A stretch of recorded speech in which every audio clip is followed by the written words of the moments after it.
आज हम आपको महाभारत से जुड़ी एक घटना बताते हैं जिसमें पांचों पांडवों ने अपने मृत पिता पांडु का मांस खाया था।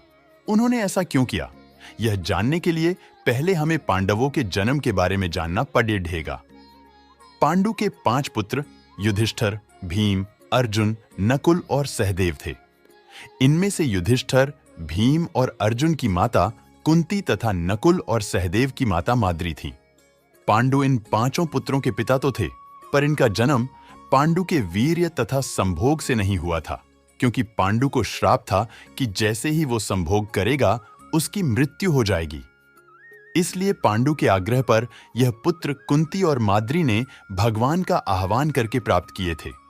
जब पांडु की मृत्यु हुई तो उसके मृत शरीर का मांस 5 भाइयों ने मिल बांट कर खाया था। उन्होंने ऐसा इसलिए किया क्योंकि स्वयं पांडु की ऐसी इच्छा थी। चूंकि उसके पुत्र उसके वीर्य से पैदा नहीं हुए थे, इसलिए पांडु का ज्ञान कौशल उसके बच्चों में नहीं आ पाया था। इसलिए उसने अपनी मृत्यु पूर्व ऐसा वरदान मांगा था कि उसके बच्चे उसकी मृत्यु के पश्चात उसके शरीर का मांस मिल बांट कर खा ले, ताकि उसका ज्ञान बच्चों में स्थानांतरित हो जाए।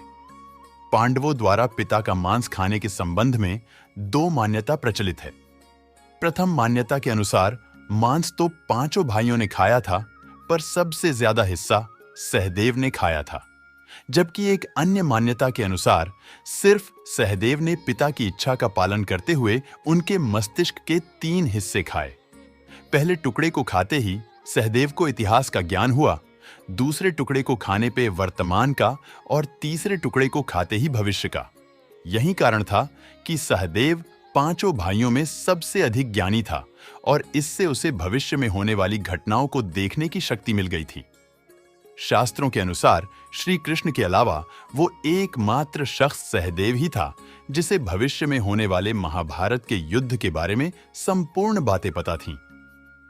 श्री कृष्ण को डर था कि कहीं सहदेव यह सब बातें औरों को न बता दे। इसलिए श्री कृष्ण ने सहदेव को श्राप दिया था कि यदि उसने ऐसा किया तो मृत्यु हो जाएगी। जय श्री राधा कृष्णा। ऐसी ही और वीडियो के लिए हमारे चैनल को सब्सक्राइब करें। धन्यवाद।